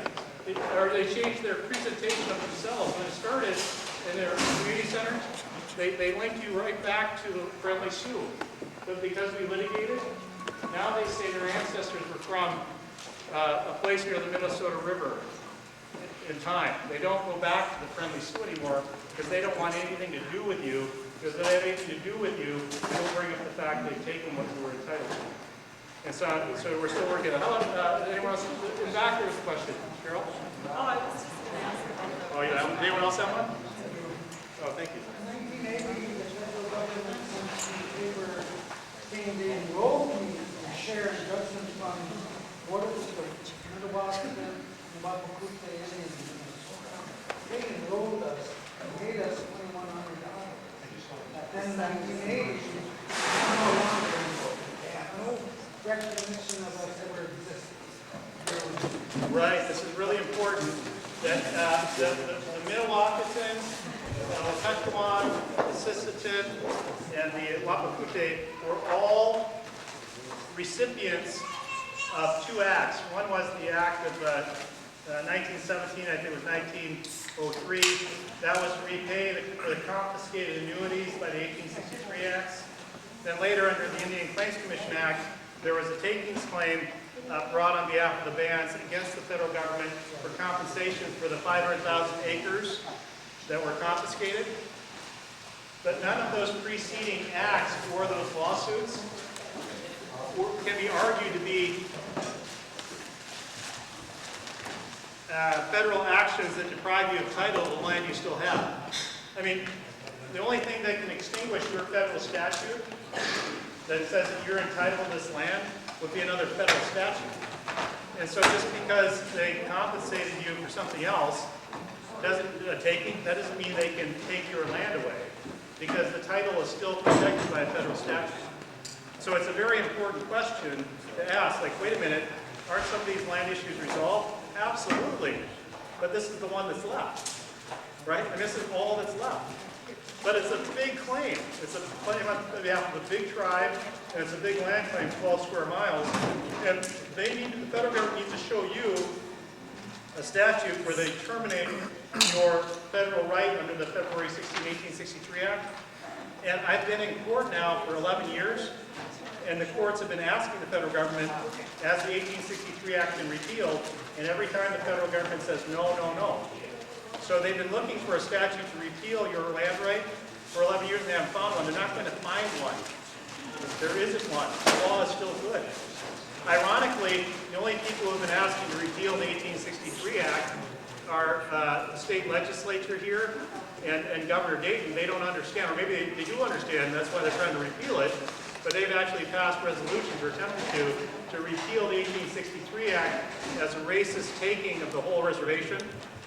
And I keep reminding everyone, well, listen, but wait a minute, our claim is based on the 1863 Act.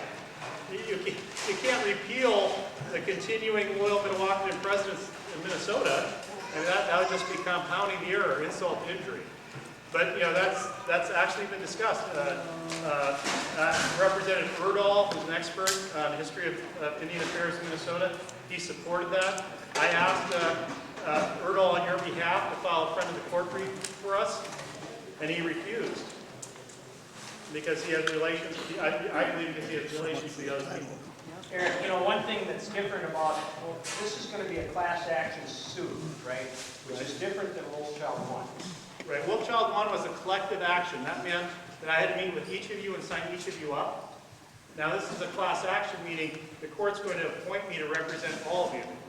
So it's easier for you, easier for me.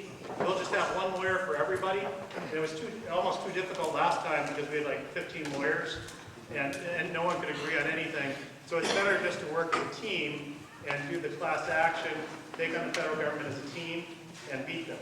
Now, the other thing though, it mentions in the complaint, and I've only read it once, but it talks about the defendants forming a class. Right. The defendant, we initial drafts of the complaint, we had a defendant's class, and then we decided to refine that a bit because we were able to find the information at the county recorder's office with respect to each person who was entitled, or purported title. And so we were able to list them all in the complaint, including in the latest version of the complaint. We have the name of the possessor, the wrongful possessor. We have the parcel identification number, and we have an abbreviated property description. So that each of those defendants are getting notice, and we don't have to do the defendant's class. And we did include defendants numbers 1 through 500. And the reason we did that is that we're also suing, because lessees are possessing your land. People are paying rent. And those rents should go to you. They're benefiting from your land. Two, we're also under the defendant does number 1 through 500, looking for historical wrongful possessors of your land. Ideally, we'd go back to 1865 and get all those people to pay back in.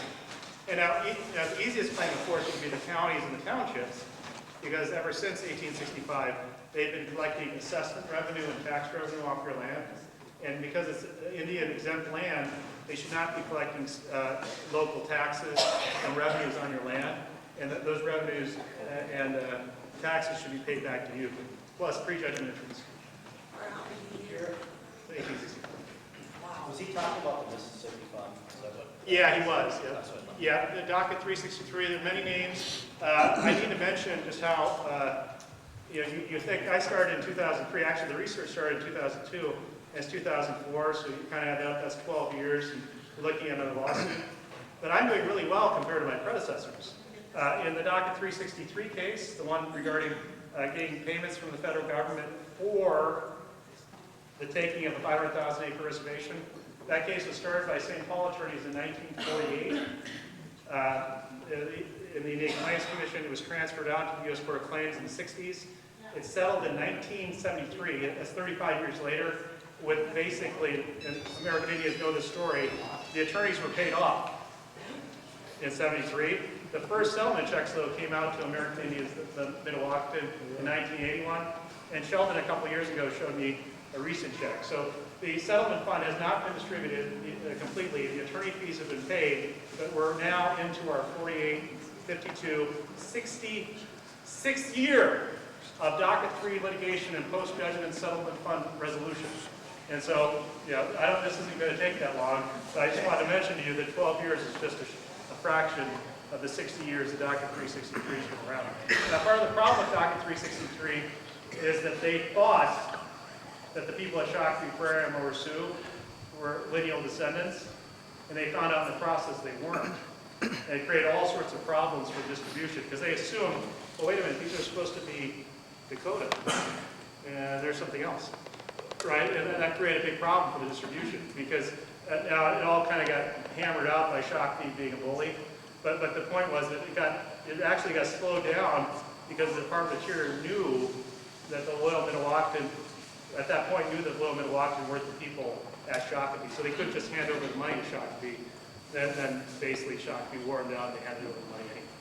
But there's some letters saying where Shakopee is faced with a genealogical investigation related to docket 363, and Shakopee writes back, keep the money! Because they didn't want the genealogical investigation, because it would show they were the wrong people. Now, one of the questions I had earlier at the tables was, well, hey, look, I'm bona fide, quarter blood Midewakanton. Should I continue to apply for membership at Shakopee? Well, you can do whatever you want to petition for membership in any of the communities, but I can tell you for sure after the litigation I've done, that after you've done your tribal court petitions, your appellate review in tribal court, the federal court will not exercise jurisdiction over tribal court decisions regarding membership of the 3 communities.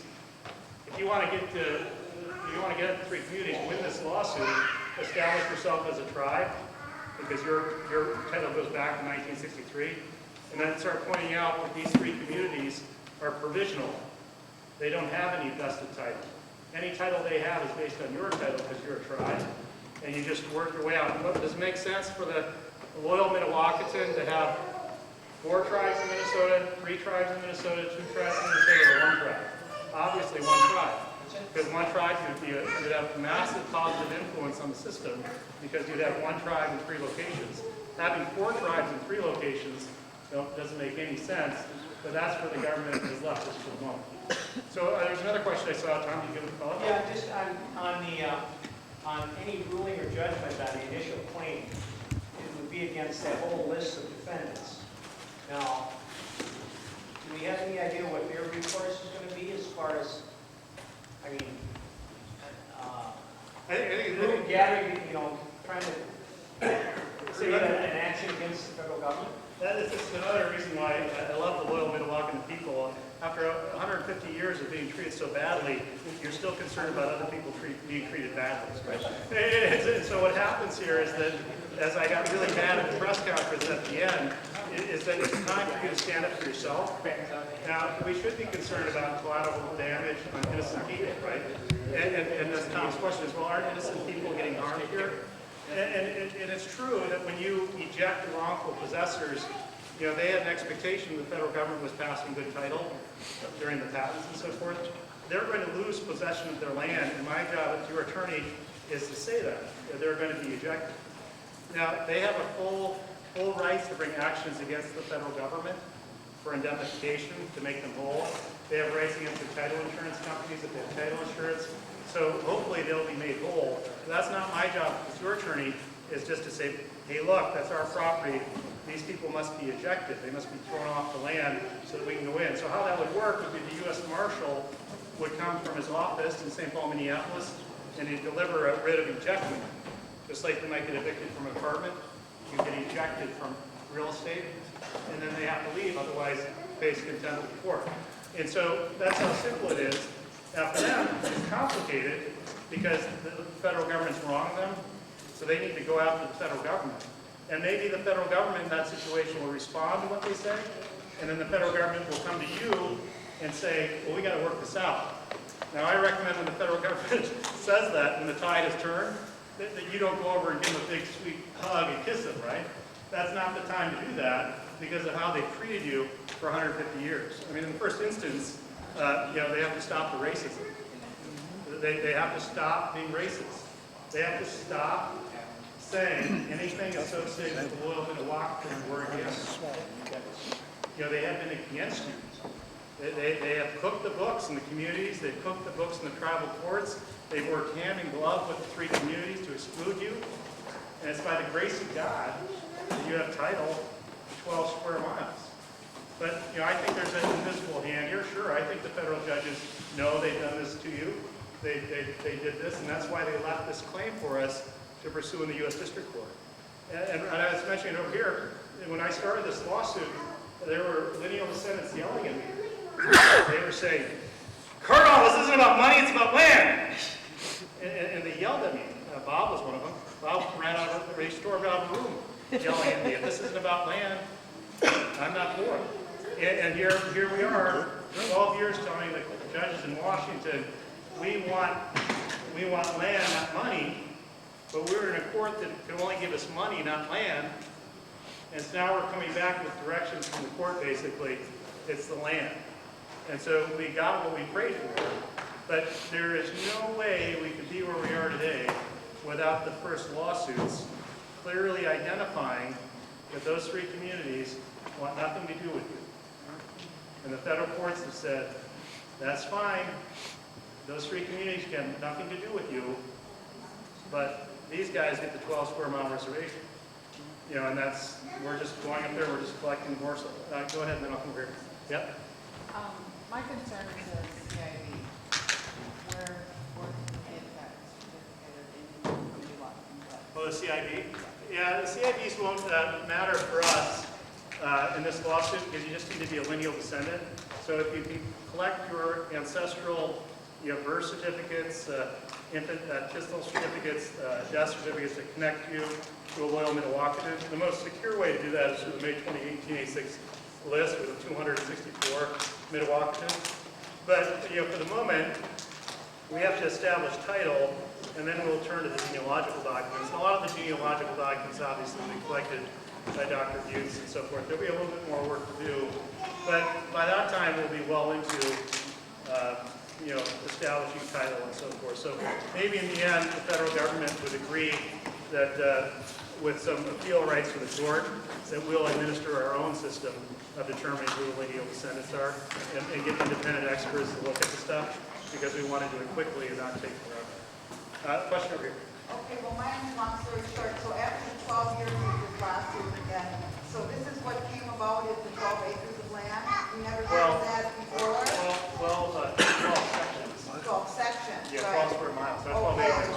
Okay, because this is the first time we're ever hearing of it, but more or less that came on the outcome of that. That's right. What happened was that in the first lawsuit, I committed to our arguments, which were, we're owed money and we should get some land. And but the court has jurisdiction over money claims and only has secondary jurisdiction over land. And so we sued it out, but I had to pursue the claims all the way to the end because that's what I had promised to do. And I couldn't talk about the second lawsuit until the first lawsuit was done. Once I exhausted all our appeal rights, even to the U.S. Supreme Court in the first lawsuit, then I sat down and I started looking at what was left. And then it became very obvious that this was left. And then I started showing people this is what's left, the 12 square miles in Redwood County. It's so different than what we originally started out with. But everyone agreed that this was explicitly, expressly in writing left after the Washington litigation. And so now we're coming back here on what's left. And so You know, it's in a sense a reboot, and you're starting over again, but you're not really starting over again. It's almost like you got to get to the top of the mountain and you're to the summit. I mean, you're almost to the summit. Because the biggest problem you've had since 1969 is Shakopee, Prairie Island, Lower Sioux confusing themselves with you. They really, you know, they want the benefits of being friendly Sioux without taking you in. And so they confused everyone about that. And what we managed in the 12 years of litigation is for Shakopee, Prairie Island, Lower Sioux to admit they're not you. They're not your representatives, they're not your agents. They have nothing to do with you. They don't want anything to do with you. They don't know who the members are. There's no federal court review. Well, fine. But then when we're entitled to these 12 square miles, you can't pretend that your communities started in 1934 and 1969 became entitled in 1865. I mean, they were started 70 years, 100 years after this land was vested in 1865. How could they claim to go back and be entitled to this land when it was for you, and they spent, you know, all this time? Yeah, you So get it it? does not reflect more or less that we actually are entitled to, okay. Right, and the way that the U.S.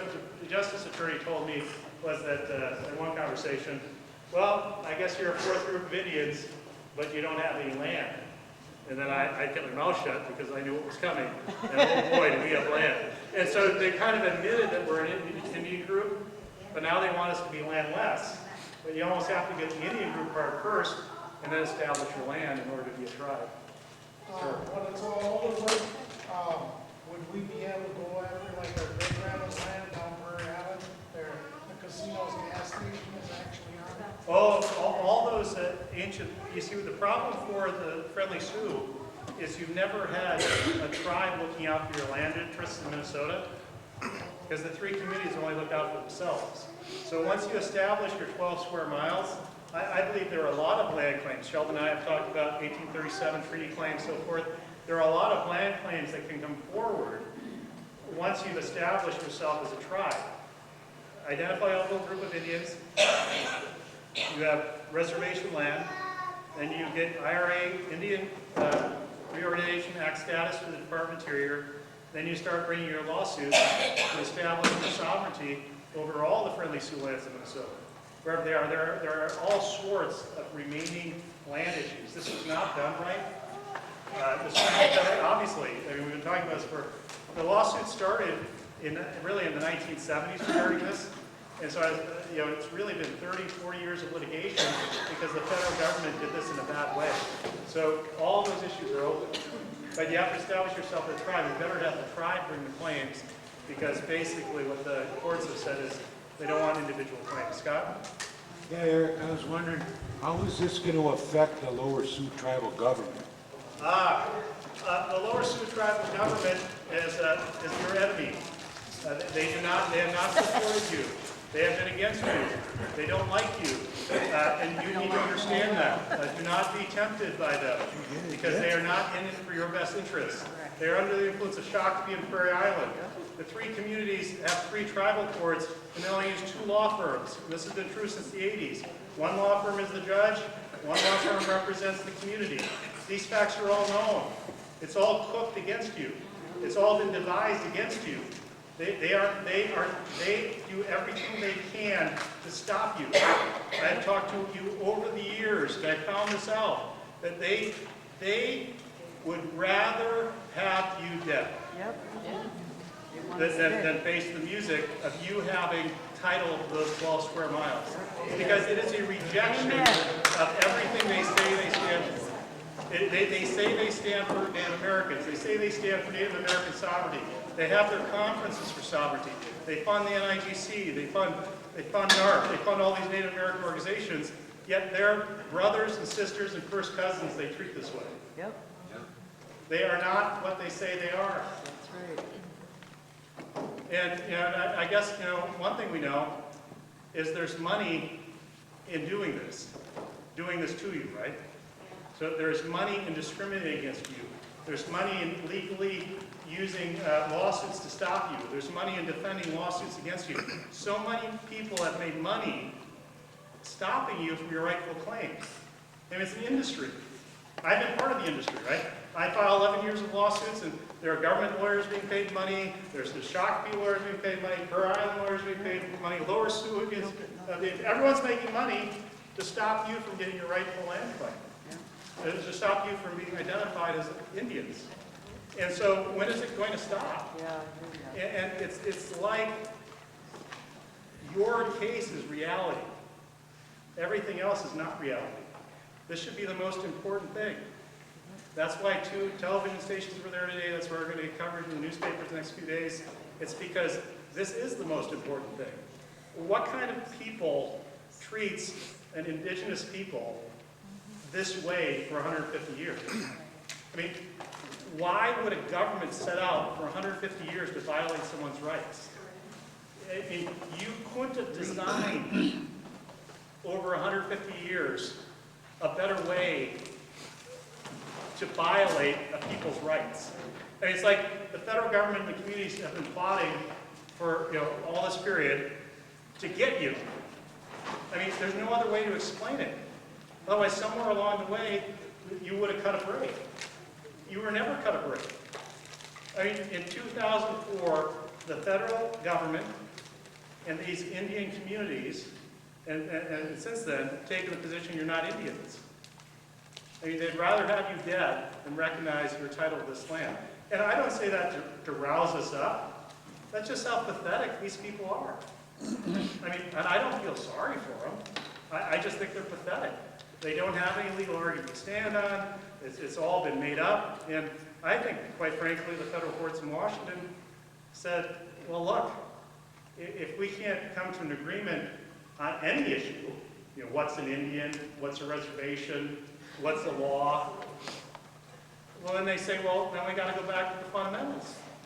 Who owns title to the 12 square miles? And that is so fundamental.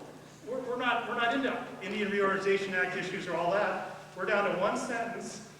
Whether the lands were set apart, they obviously were, and you're entitled. All right, federal government, try to disassemble that. And I think they should be embarrassed, they should be humiliated.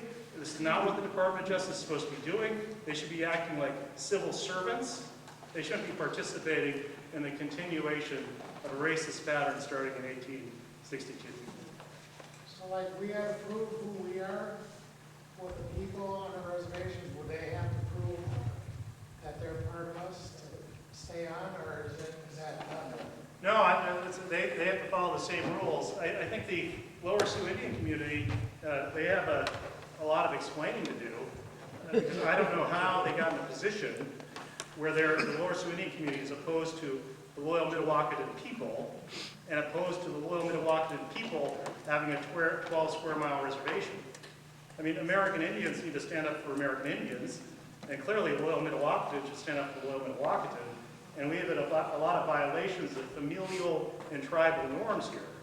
Now, we got to get along with our brothers and sisters and cousins and all that, but it's not like when they change their mind that you go over there, hug them and give them a kiss, right? I mean, there's a real authentic problem with the way they think. And they need an attitude adjustment. And when they get ejected off your land, that should be the attitude adjustment, right? Then when the Lower Sioux Indian community is ejected from the reservation land that's yours, that'll be the attitude adjustment. Okay, now what do you do? Jackpot Junction, for example, is on this land. Well, now what do you do? Right? What do they do? I mean, they've really made you angry, right? You've ejected them from their land. So what do they do?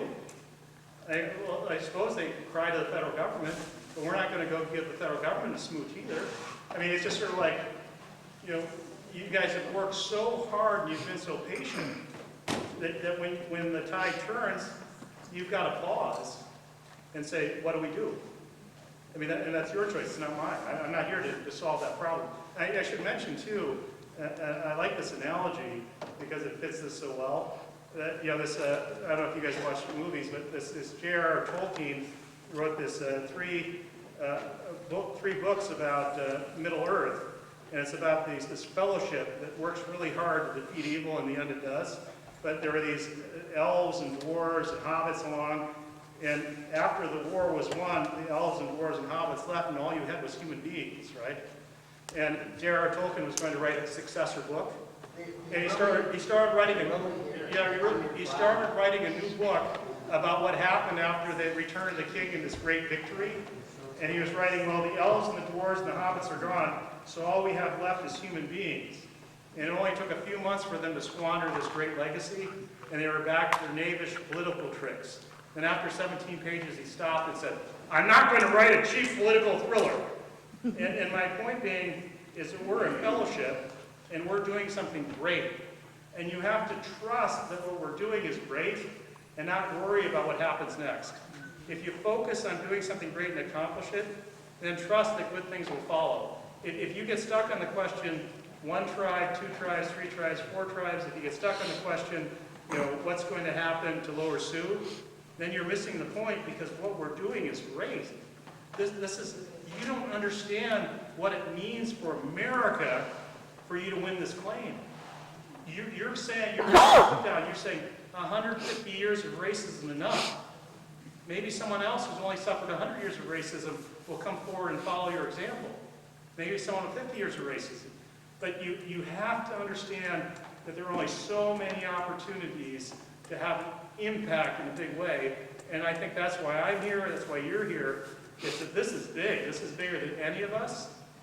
And there's so much on the other side. I mean, and I mean it, they'd rather have you dead than win this title claim. And the point is, that's how evil it is. And so you represent the good, moral, the legally and morally integration. And what they have is greed and sin and selfishness and racism, and even racism, even American Indian racism, which doesn't make sense to me. But that's the fact. I've had people cry in my office because they get a better reception in places like Crow Creek and Standing Rock from 3rd or 4th cousins. They say they're treated like kings and queens out there when they visit, and they get a door shoved in their face at Shakopee when they visit their first cousins or brothers and sisters. I mean, grown men cry because they can't have normal familial relations with their close relatives in these communities, because they think it's always about the money. And that's just wrong, sir. Yes, okay, now that we're talking about prejudice and all this, so now us being formed as people, can IHS deny us, or do they gotta help us? And that's federal government there too, that's our medical. Well, I think you're fine in all your federal benefits, and once we establish title, that's that moment you have to pause, and you have to really decide, like all Indian tribes before you. I think you're already a tribe. You own land and you're an identifiable group of Indian people. I think in the very first instance, you as a group should decide, do you want to go along with these phony paper constitutions under the Indian Reorganization Act? Because I think once you go along with that Indian Reorganization Act, that you're going to get sucked into some federal Ponzi scheme. And so I would say, follow the Navajo example and say, we don't want to be an Indian Reorganization Act tribe. We predate the Indian Reorganization Act by 70 years. We're establishing our own rules. And then let the federal government deal with you. I mean, every time you make what you do by applying for IRA would be, you would be submitting to their authority. And you might want to say, we'll look at it, but it might take us 150 years to decide. And the Navajo have managed with traditional form. Remember, your claim to being a tribe is that you were a tribe continuously up until 1865. You had leadership, you were there, you were together, they were recognizing you. And then in 1865, they took the reservation away. So without a reservation, how are you going to continue, right? So they're wrong led to your lack of organization. We just go back to 1865, we pick it up, and there you are. But you got to watch out. It's one of the things I was looking at, because we started an application for IRA recognition, and I was just saying, whoa. I mean, I don't think you could trust them. I mean, because even if we win, no one's going to get fired over this one. No one's going to get fired in the federal government. And like I said, they're going to, even when you win, they're going to treat you like you're dead. And so, do you really want to go back and give them a lot of power over you? Or you have title, you're an Indian tribe, The Navajo never petitioned. And you'll have to go run down to the Navajo and talk to them, see how it worked out for them. I bet they'll say it's a lot better than what's happened to the other tribes. Because those paper constitutions are really a way for the federal government to control you. And, and you're far better off negotiating. If the federal government wants to come back and get you, getting something in return. But what you want is more land. Right? You're going to give them any oversight, get more land. Don't get paid off with cash. No? Mayor, just one thing, at 4 o'clock, we're going to be evicted from the land that we're currently. Oh, all right. A little bit more, a couple more questions. I had one with regards to, do we need to organize another convention, MMDO convention, in order to establish that we're a viable organization for this upcoming? Yeah, I would say that we should, we met today, so this is kind of a convention. And then I think probably in the fall, we might want to do something on the 12 square miles. I think that, I think Sun Tzu said that the progression with respect to enemies is first they laugh at you, then they ignore you, then they yell at you, then they respect you, then you win. And so we're probably in that 4th or 5th stage, and I think that we should probably have a big meeting out there. But again, I think what happens is we go out there and we meet peacefully and we talk about these facts, and not one person has reality-based counterfacts. We know they'll have smoke and mirrors and what they call facts, but their facts are based on a perspective that isn't reality-based. So I think it's good to just go out there and fill the air with the truth. Go out to Redwood County and fill the air with the truth. And in fact, maybe one thing we should do is think about doing like in August, because school's out, it might be easier for people to get there, and then just to be available so that we're understood by the people we're trying to dispossess of where we're coming from. Because I think that even though we're opposed to them, we understand their lack of fault in the arrangement. And so you go out there to fill the air and explain to them, look, there's no animosity here, but for 150 years we've suffered under this racism. It's got to stop. And I was speaking to a young lady over here who, when she was even younger, her family and she as a teenager worked on a farm inside the 12 square miles, and they were paid nothing.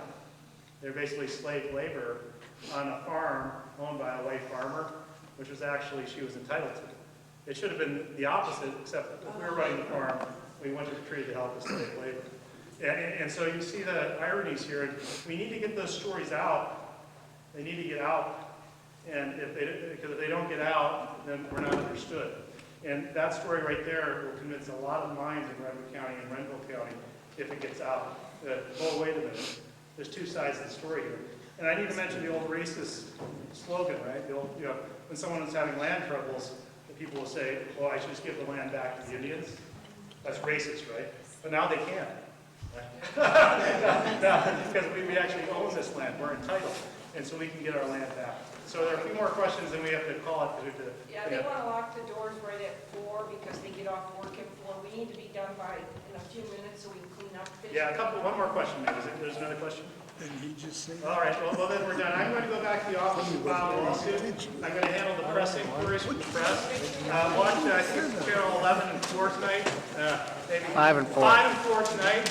And then watch the newspapers next couple days. Thank you, Eric.